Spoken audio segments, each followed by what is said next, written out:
I was adored as a child, and I was very smart, and it was encouraged. You know, my intelligence was much more encouraged than my beauty. And I think that's so relevant in how I've navigated life, because when I do my personal branding workshops, one of my first slides is a timeline with the intention to make sure that by the time I teach, that they see that I've been through hardships, that they see that I've had 10 rands in my account and not known how to get to where I need to go, that they see that I've had a marriage that didn't work, that somehow they see that I see today when I hire people how they are always waiting for someone to hold their hand and guide them through opportunity. When opportunity presents itself, it is... I lost my brother. He is number 2, 13 years younger than me. And because also I was the oldest in my family, in terms of capacity to make sure that everything was running and he was buried, I was at the front of decision making, but at the front of feeling quite a lot as well. The journey of life is not linear, and we all need to have a healthy relationship with challenges, because I think we all have a responsibility to name God for ourselves. Yeah. So when someone said he is Jehovah Jireh, it's because they've seen provision. Yes, and Jireh is in, Jireh was an experience of God for them. When someone said he's Jehovah Rapha, they had seen healing. Yes. So when she said that, I started to ask myself, what would I name God? And for me, he has been a God of grace. He has been a God of grace, Nomazibulo. In instances in my life, as I reflect back, when I was not even anchored in my faith, I have never seen this level of provision. Africa rise today. Hello, welcome to the Africa Rising Leadership Conversations. My name is Nomazibulo Tshanga. I am your host for today. And as you know, I am not sitting alone. I am with Nomndeni Sethole. Nomndeni is the founder and CEO of Agenda Women.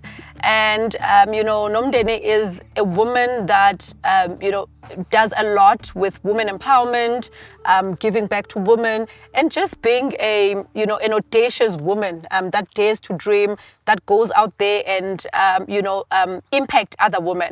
I've had the privilege of being invited into your Agenda Women Summit at the time that you were doing them, because I know that last year you concluded, and because now you're going into new things that you want to do for yourself, just explore other opportunities, which is something that we are going to talk about.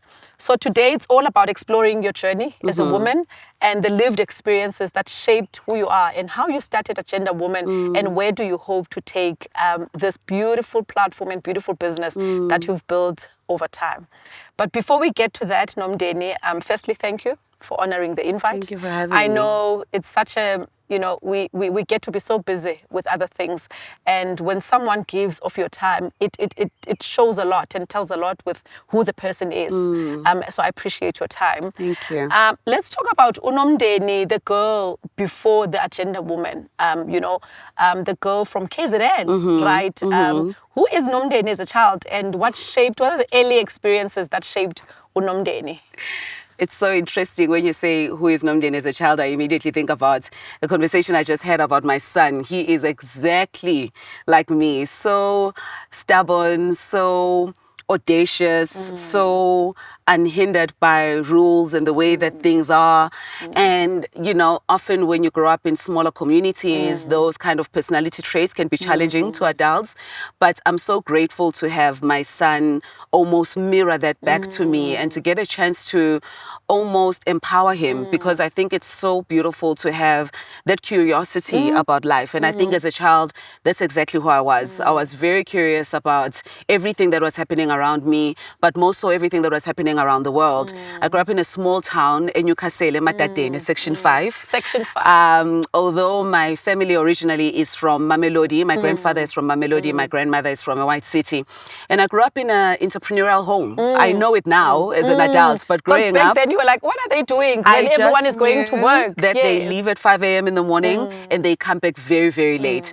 But I really had no benchmark to how other homes were. My grandfather did quite well. It's ironic because he was in the retail business. And when I think about where life has taken me, you know, it's such a full circle moment. It's such a full circle moment. But I grew up in a very entrepreneurial home. My grandparents were very strong figures. My grandfather built a 24-room house for us. There's so much I look back at now and I see just how successful her. Yeah. Wow, like back then. Yes. Wow. It must take something to do that in that era where it was highly politicized. Incredible, highly politicized. And it's actually the reason we ended up in Newcastle because his first business venture was in Pretoria. But because of the high intensity, the political tension was pretty high in Pretoria and Johannesburg, through a friend, he ended up going to Newcastle because this friend said there's a small town, you can build your businesses peacefully there. So he had, you know, those strips of shops where it's a supermarket, a dry cleaner, a butchery, and he went on to have a wholesaler and a hotel in Matadene. It was owned by him and many other business ventures. So it was always around me, although I didn't really understand what it was. And when I look at my life now, it seems that somehow it must have influenced me. So what are some of the values that influenced you as a child growing up? I mean, some of the early you know, maybe lived experiences from your parents and some of the values that they had instilled in you, just to allow you to be the person that you are today? My grandmother was definitely the strongest voice for me when I was growing up. I always say, if I had to paint a picture of her, it was definitely the Winnie Mandela type of archetype, right? She was definitely part of the ANC Women's League. And I don't know what membership rank she was in, but a very, very strong woman, a very anchored woman, a woman who knew who she was, but also a woman who carried very strong values. I see in my life today how that has influenced and shaped my own journey. My grandmother was my true north. Everything I did was to please her.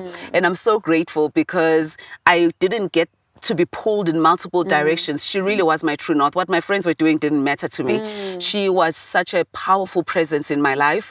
And I look at who she was and who I am today, and I see so much influence from how she carried herself. She was a businesswoman herself. You know, she worked alongside my grandfather. But outside of that, she was a Christian woman. My Christian values were definitely influenced by her quite strongly. I don't think we actually had an option, you know. If we were in the house, that is what was happening. Go to the house of the Lord. So heavily influenced by the woman that she was, and so grateful I was planted in that home. So tell me, now you are growing up, right? What type of a child were you growing up, and amongst how many siblings? And if I were to ask your siblings about you, what is it that they would say about you?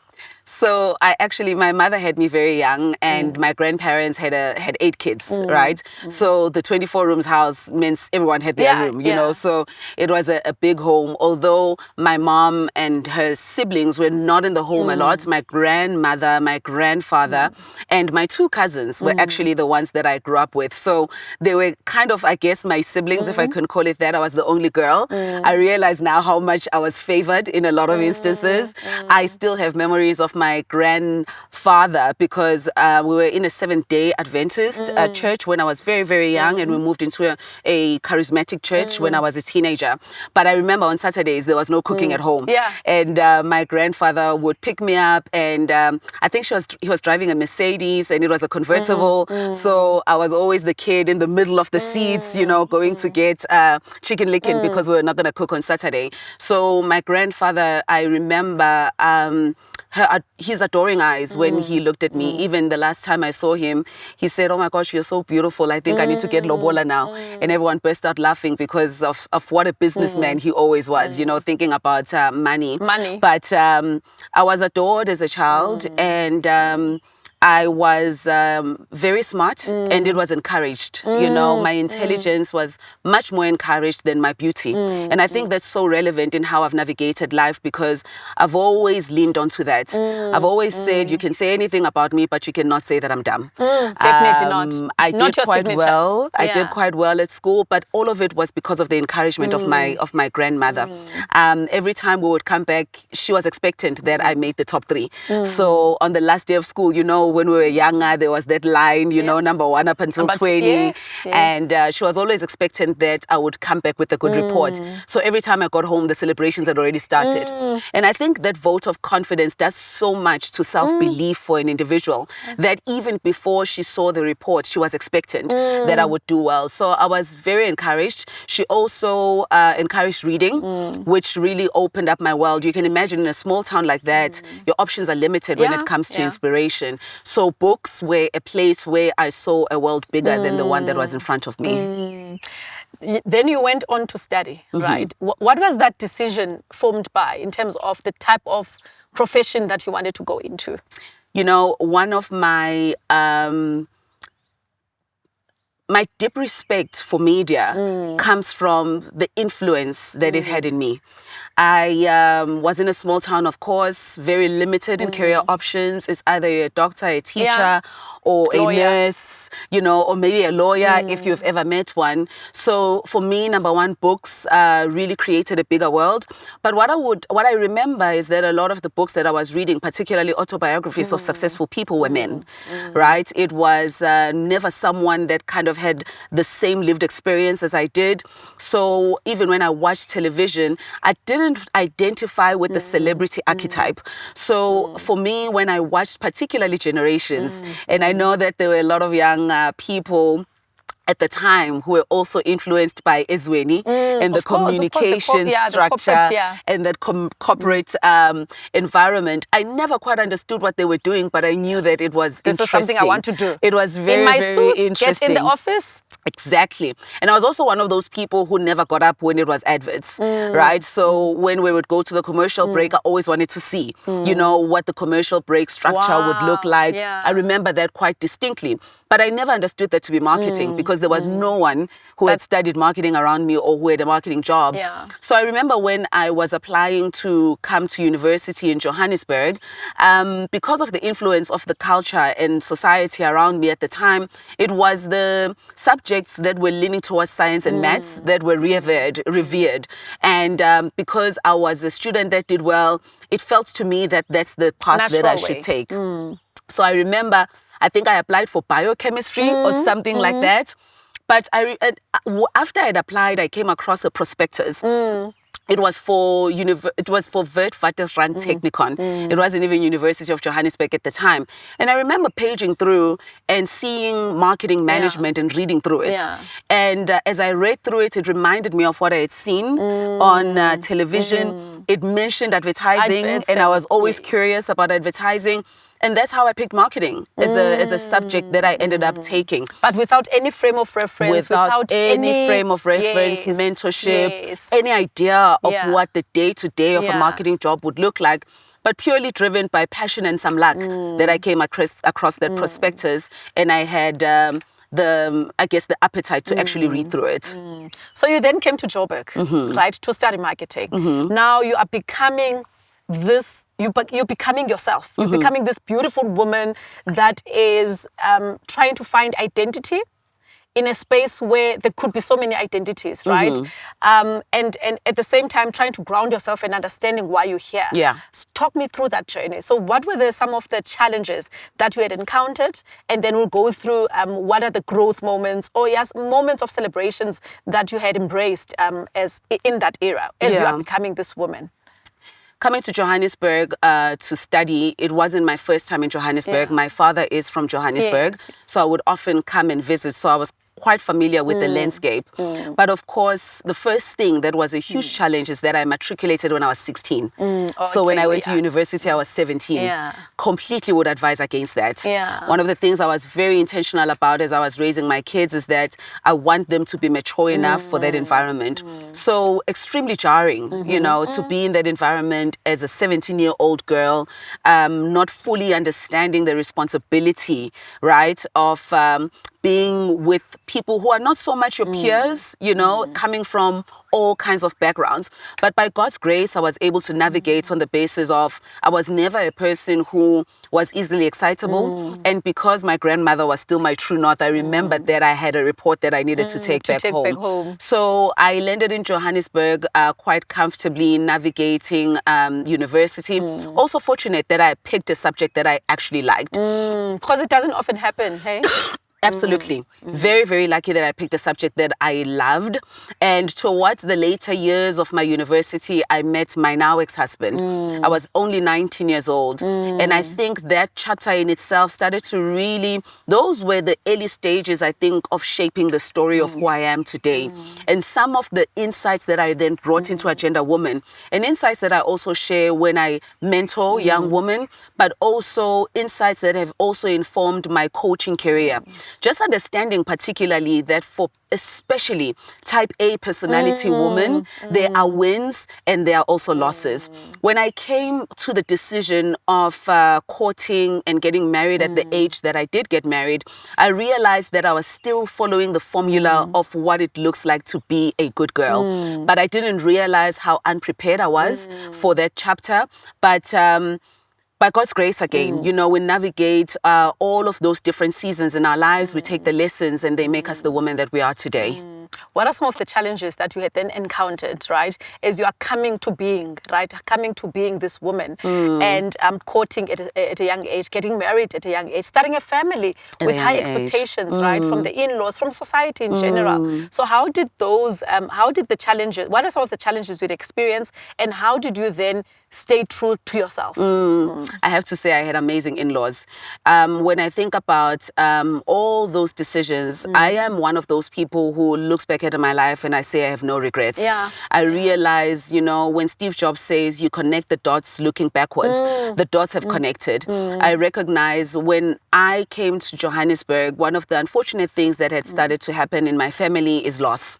So I lost all the people that I was in the family home with. My uncles dying 6 months after the other, and you can imagine how traumatic that was. These were people in the home with me. These were not people living in different houses.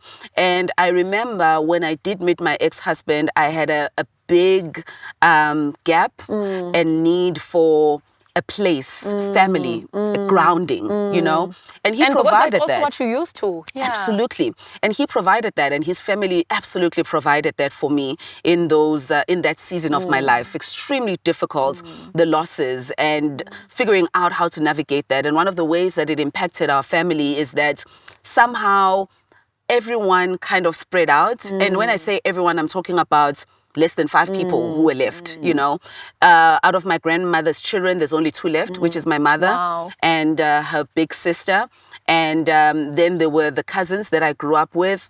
But we all lost touch with each other for many, many years. And as we reflect on it, even to this day, we don't truly understand what happened, you know. My aunt was saying to me, Nomndeni, why didn't you call me? And I said, I absolutely cannot even remember. You know, grief is dark, grief is painful. And grief can bury you in a way that you can't even recognize. So we went through that season, and as I navigated that, it was around the same time that I met my ex-husband. And I look back at it now and I realized that the pull was for the longing to create my own family, to create that safety and to be part of a family. And when I say that my in-laws were amazing, it's because they did provide that and they were absolutely incredible. However, we were not prepared for the structure of marriage, which has its own and I love the dynamics. fact that you talk about we were not prepared. We were not prepared. So it's like you both have to be accountable. Absolutely. To the institution. Yeah. Absolutely. When I think about what marriage is as I understand it today, I purely see that we were not prepared. We got married for love. And I always say, butterflies. you know, it's a good thing, but also love over time changes.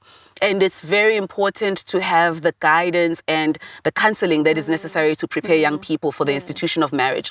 Unfortunately for us, when we encountered challenges, we just didn't have the tools, to navigate the challenges. And over time, we found that we had grown apart and it was difficult to find our way back to each other. And because of that, then we did lose that marriage. But there were so many other dynamics within that period of our lives in terms of how we were also changing. I met my ex-husband when I was 19, and when we were separated, I was 31. Two completely different women. Definitely. Two completely different women. And navigating that growth with a partner was something that we just didn't have the grasping for. But we were blessed with two incredible children. And to this day, I'd like to believe that we are doing our best to raise them in the best way that we can. They're absolutely incredible. They are amazing. I've met your daughter, so they are amazing. They are. Now, you birth what we call today as a gender woman. What sparked that? But before we get into that conversation, I want to remind you, because I have known of you, right, prior to even social media, right? It was at the time that you were a friend with a famous DJ, and you went into business together. You collaborated, and you started what was called Fuse Academy at the time. Yes. And I remember this vividly because I had applied as one of the DJs. Yes, I actually had applied as one of the DJs, but I never followed it up. I don't know why. But my application was there. It went through. I spoke to someone at your office.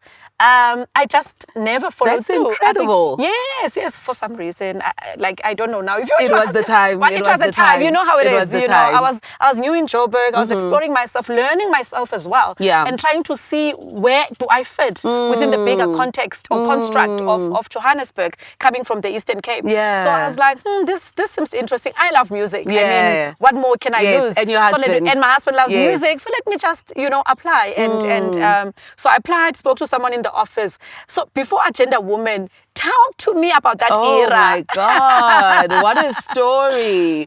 What a story. Yeah. When we started that business, I was 25. After I finished varsity, I had my first child. I had Utando when I was 21. I had Ulwandle when I was 24. Got married when I was 24. When I was 25, I started Fuse Academy. And I started Fuse Academy because I had worked at MultiChoice for about a year, worked at Discovery Health for another year, and quickly realized that corporate was not for me. Yes. It was absolutely not for me. What made you realize that? I chose those two organizations to work for because they were founder-led. And it was Adrian So you've Gore. always had this entrepreneurial I've always spirit. had the entrepreneurial spirit, but I didn't have the guidance to drive it in the right direction. I remember when I chose where I want to work, and I was reading up on the MultiChoice story, I said, that's where I want to contribute. And when I read up on the Discovery story, I said, that's where I have always been obsessed with Adrian Gore. I think he is such a powerful leader, a powerful South African entrepreneurial story.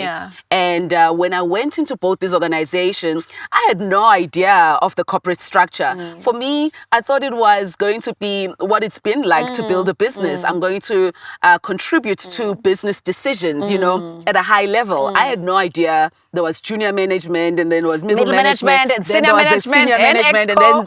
then absolutely no idea. Remember, I grew up in a home that was entrepreneurial. No one at my house was employed. I'd never seen people actually wake up and go to work. Everyone was working for the businesses that my grandfather owned.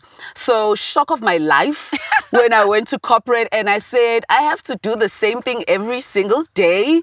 I absolutely got bored very, very quickly. And over the 2 years, I realized that it was not for me. In actual fact, when I left my second job, I had just had my son, and I thought, you know what, it's now or never. And around the same time, my then business partner. What audacious woman you are. Taking those risks, especially with a young child. Let me tell you. When you've got children, you feel like actually corporate is a safe space because I earn a salary, it's safe, it's a safety net, it's guaranteed, right? As long as you do your job, it's guaranteed. But a young son, a young child. Let me tell you.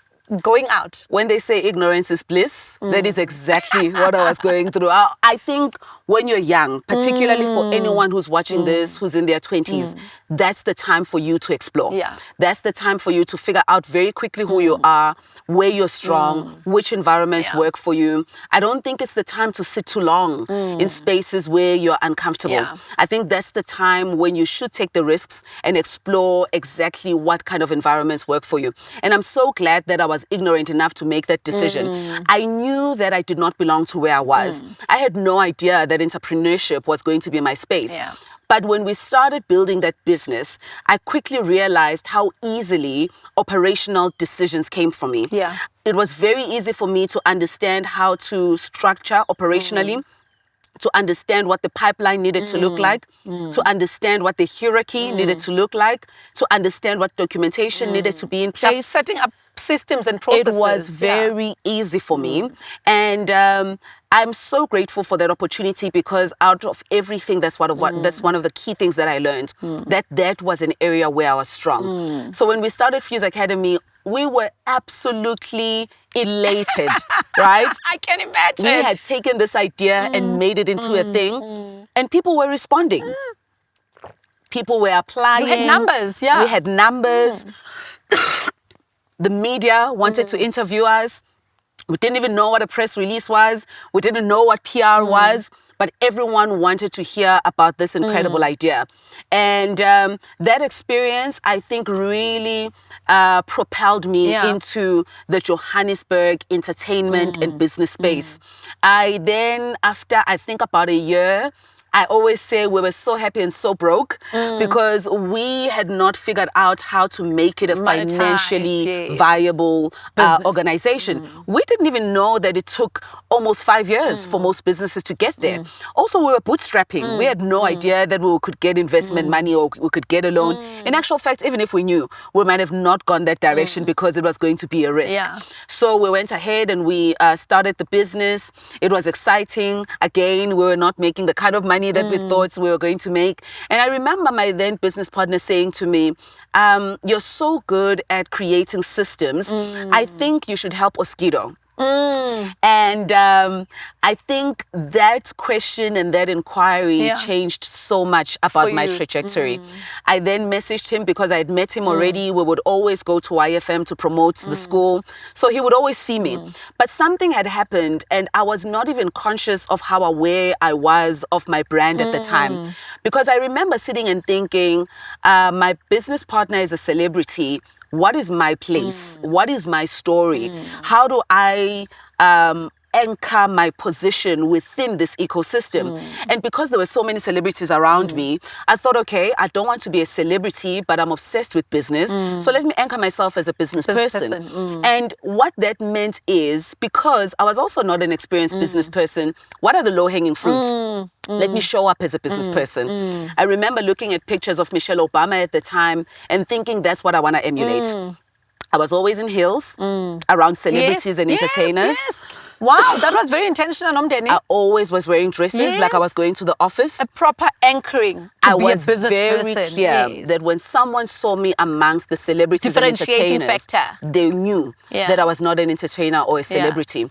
Over and above that, every time we went into an interview, I over-prepared. And I always had my laptop with me. The laptop was an easy accessory to say, I'm the person that you can ask questions about this business.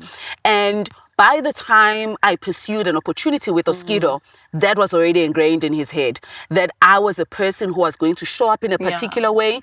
I was not going to be the person that comes late. There was a positioning in his mind that I had already taken. And he said yes. I started working with him. He offered me very, very little money. You must remember, I'd already had a corporate job. So when he offered to pay me 3,000 rands to work with him, I said yes, because what was clear to me was that I was definitely not going to corporate. So I was going to take this 3,000 rands and figure out how to make it work. After I started working with him, I think a week into working with him, he gave me access to his emails. And I remember seeing an opportunity for an endorsement deal with Network BBDO in Cape Town. It was for a brand called 3 Ships.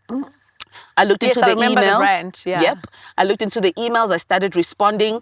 And in about a week or two, I had secured a 300,000 rands deal for him. And I remember he was pleasantly surprised, but also shocked. But also, by the grace of God, I had he had placed me to work with someone who was so generous because he immediately said to me, listen, everything we make, I'll give you 10%. Yeah, so he never paid me 3,000 rands. Of course. The first amount he paid me was 30,000 rands. Wow. So you actually doubled what you were even getting in corporate, probably. Absolutely. 10 times more than what he had offered me initially because I took initiative.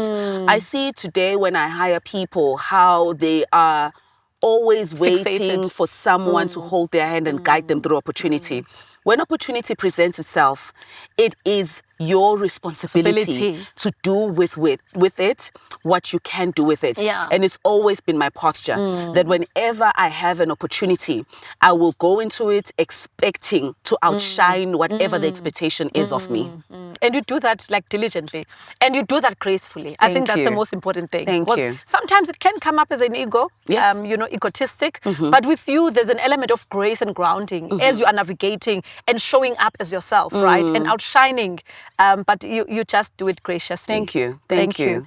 Now you birth Agenda Woman. So now you want to deal with women. What made you to go into that stream? I mean, women are very complex and sometimes we don't know what we want. Or when we know what we want and then we want to track back and do other things. How did you navigate that space of building Agenda Woman and what sparked the idea? You know, when I do my personal branding workshops, one of my first slides is a timeline. And I remember working on the timeline with the intention to make sure that by the time I teach, people don't think I'm teaching from theory, that they see all the different seasons I've been through, that they see that I've been through hardships, that they see that I've had 10 rands in my account and not known how to get to where I need to go, that they see that I've had a marriage that didn't work, that somehow they see that I am as imperfect as they are, but I've taken everything that has happened for me and made it really work for who I want to become. And as I reflected on the timeline, I saw, you know, the traces of God's hand in how he's directed me to where I am today.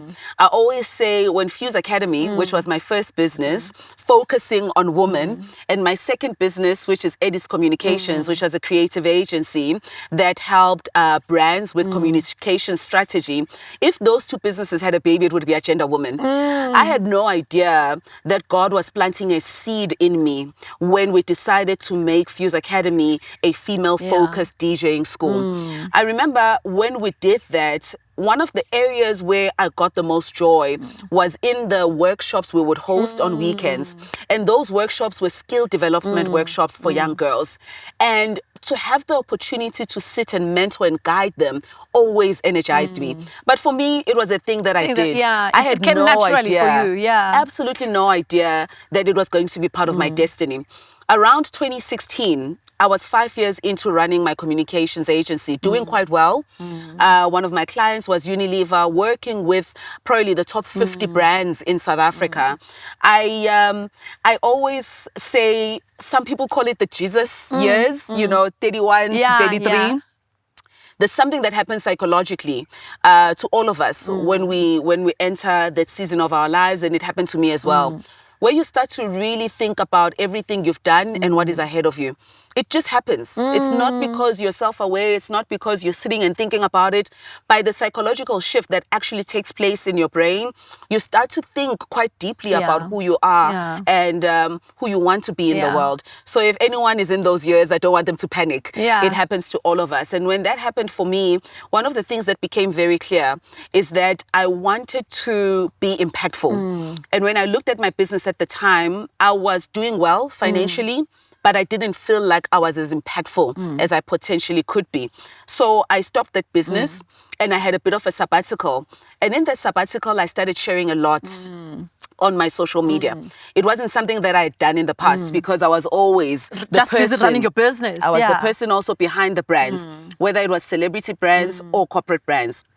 So it was the first time I started to share a bit of what I was thinking and of my experiences as well. And I saw an influx of women, particularly it was women, who were giving me feedback, asking for more, sharing their stories, DMing me. I didn't think much of it, but I remember I had a campaign I'd done and I'd called it 30 Days of Awakening. And when I finished, I could feel the gap again, that space of longing for connection. So I thought, you know what? I want to sit with 20 young girls and I will just share. I didn't have a structure. I just want to didn't have share. a I just want name. us to share experiences. Just wanted to share experiences. And when I shared that call to action on the 1st of March 2016, I ended up with 100 emails that day. And then I kicked into my business brain and I said, this can be a thing. So I gave it a name. My agency at the time was called Edits Communications. I called it Edits Talks. And I wanted to focus. I remember that, Edit Talks, I wanted to focus on conversations around the creative agency in Africa because that was the space that I was in at the time. So I hosted the first one. There were 100 people and there was one guy. And I still didn't take it as a hint that my primary focus was going to be women. Because I was thinking in a very commercial way at the time. As much as I wanted to be impactful, I still attributed success to commercial viability. So when I thought about Edits Talks, I didn't think woman. I just wanted connection. It was a very difficult time in my life. 2016, 2017 has to be two of the most difficult years of my life. It was the time when I had left my marital home. I stayed with my aunt for about a year. I wasn't sure what was next for me. And Edits Talks was a place where I could get out of that space and that darkness and connect with people. So in a way, those conversations saved me. I then went to a coach through the advice of a mentor of mine at the time. And after an hour and a half of speaking to this particular coach, he said to me, why aren't you doing something around women? And I said, why? I'm not a pink girl. I don't do brunches. Who does that? They just sit and drink champagne. Nothing to do with me. I'm smart. I should be advising presidents. I should be a CEO of some organization. That just doesn't fit with how I see myself. But because at the time I was in such a dark space and there was nothing really tangible that I was doing, I thought to myself, why not? Let me bet on this. Maybe. Maybe I should explore this. I went back home. I remember browsing my Instagram at the time. And by some coincidence, and I'll call it a coincidence, but of course it's not, I had put up a WCW. At the time, those were popular. And I had done #AgendaWoman for the WCW. And I remember seeing that and thinking, this could be the name for this thing if I decide to do something around women.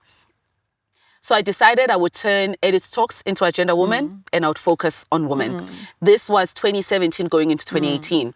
I went into 2018 as Agenda Woman. I knew that I wanted to do events because I was still seeking connection. But the more I saw people come towards the platform, I started to think, what could this thing be? Because of course I had to pay my bills. I still needed to figure out how do I support myself. And that's when I started to think about the commercial viability of Agenda Woman. But the initial need, the initial pain point that I was addressing was connection for myself and connection for other women who wanted to be in a room with like-minded women. And also just healing yourself through the process. Absolutely. Absolutely. Wow. And it's been an amazing journey that I've watched over the past, I think, 6-7 years. And now you are pivoting to other things. Tell me about your pivot and what led to that. So as much as I was seeking connection as I was building Agenda Woman, I was partly in my emotional brain, but also in my logical brain. So I was always thinking about what are the possibilities for this thing if I build it well. And because I'm absolutely obsessed with business, but not only that, I'm obsessed with building brands. Not only personal brands, but commercial brands as well. And it's been an honor to be able to work with some of the commercial brands I've been able to work with. And of course, the celebrity brands as well. And all the work that I do today to build personal brands as well in my coaching. So whilst I was building all these events, at the back of my head, I knew that if I build a strong brand, it can become anything. It can become anything. And I always said that. I always said, I'm not building events, I'm building a brand. So all my decisions were not around particularly just the event, they were about the brand. What does it feel like? How does it make people feel? What are the emotional needs that it addresses? Who's the target audience? who is going to be drawn to it? Who's going to want to trade with this brand? What are they going to be buying into? Those were all the questions I was answering as I was building Agenda Woman. And we did the events.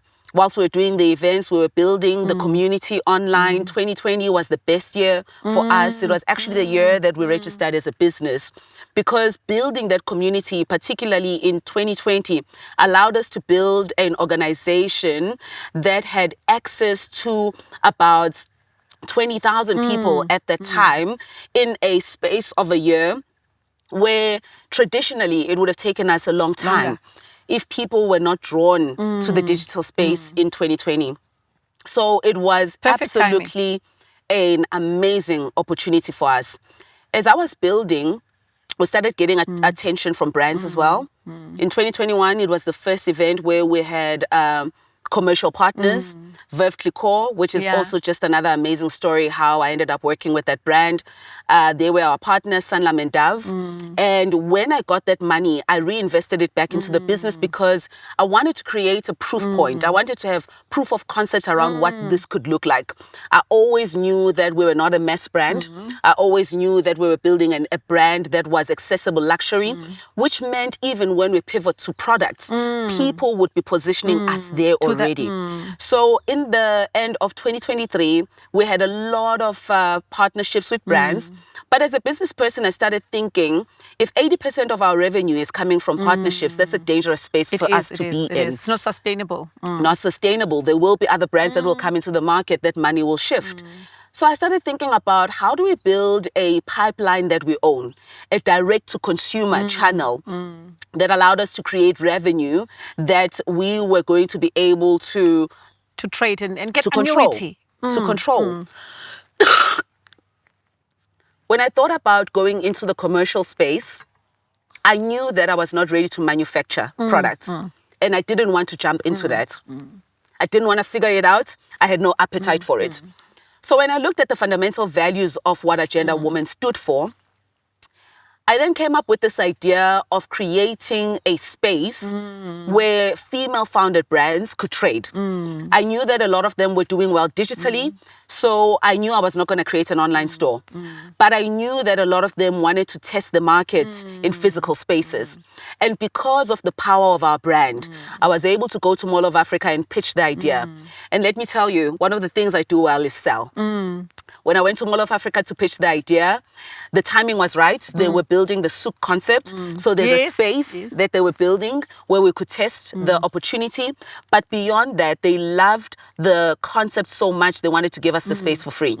After they had spoken to the owners, they came back and said, we'll give you 50% of a discount.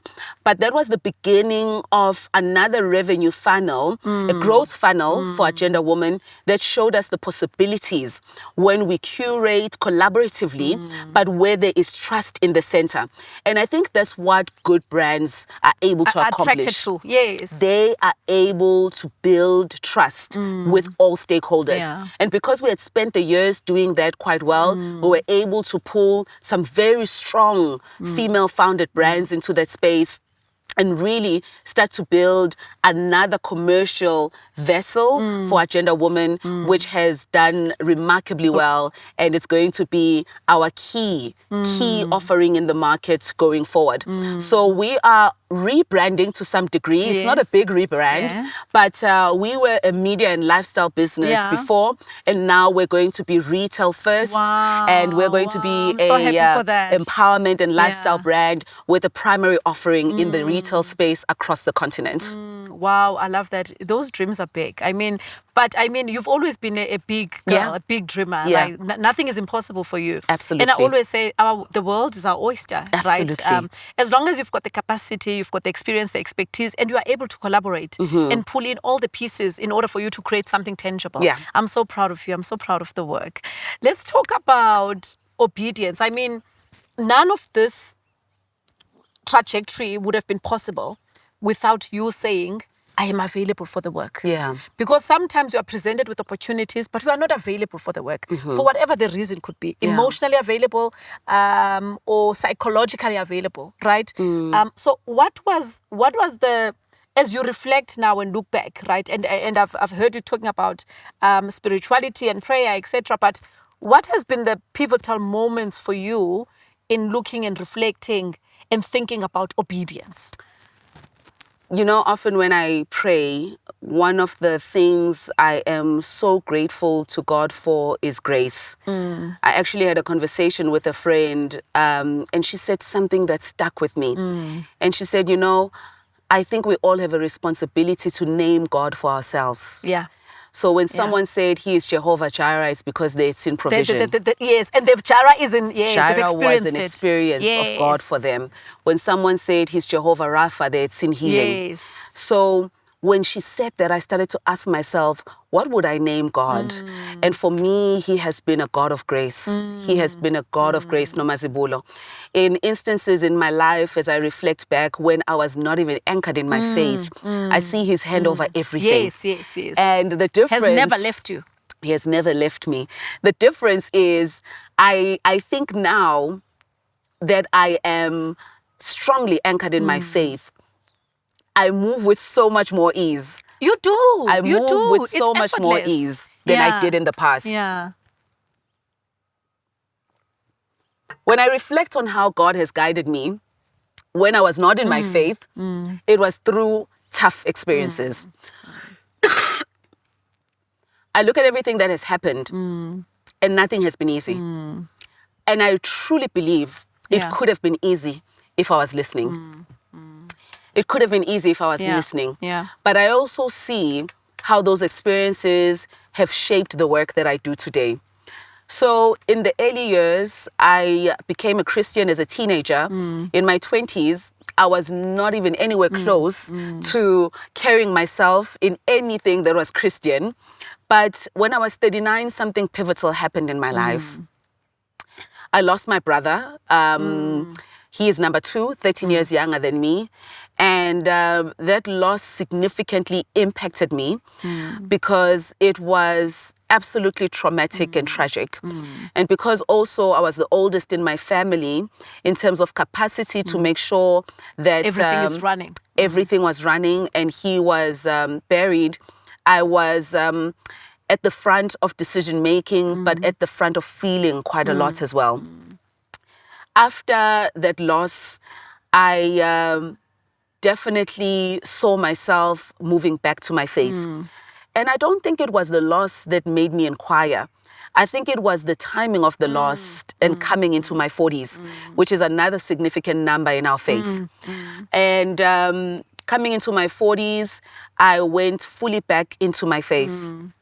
My identity is fully anchored in being a Christian woman.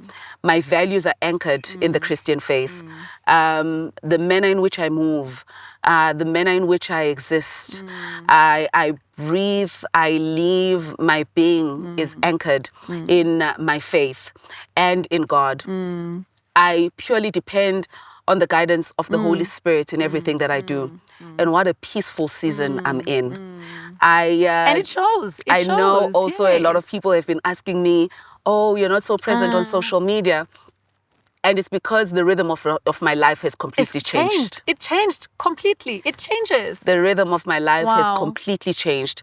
And through the instruction, a lot of times of the Holy Spirit, I have found clarity in what I need to be doing, where I need to be present, where I need to be speaking, what I need to be saying, but also where God wants me to serve. I've never seen this level of provision. In all the years where I've depended on my own power, my intellect, my ability to do things, I have never seen this level of provision. So obedience is an important part of my life. It directs my life quite strongly. I hear from the Holy Spirit quite strongly.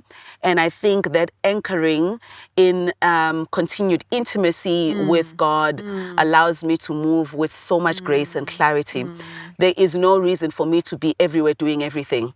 I am very clear about where I should be, what I should be doing, and when I should be doing it. I don't know whether to say welcome home or what. But thank you so much for sharing your story. I think it's such a beautiful story.